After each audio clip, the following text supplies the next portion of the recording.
Hello দোস্ত, আজিৰ এই ভিডিঅ'টিত আমি শেৱালি নামটিৰ অসমীয়া অৰ্থ জানিম।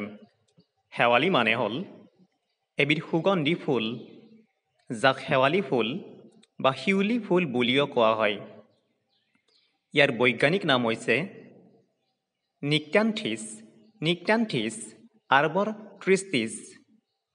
নিক্ট্যান্থিছ আৰ্বৰ ট্ৰিষ্টিছ। শেৱালি শব্দটো অসমীয়া ভাষাত ফুলজোপা আৰু গছজোপাৰ নাম হিচাপে ব্যৱহাৰ কৰা হয়। ইয়াৰ লগতে এই নামটো ছোৱালীৰ নামকৰণৰ বাবেও ব্যৱহাৰ কৰা হয়, যাৰ অৰ্থ হৈছে সন্ধ্যা ফুলা ফুল বা বিষাদৰ গছ। আজি ইমানেই আছিল।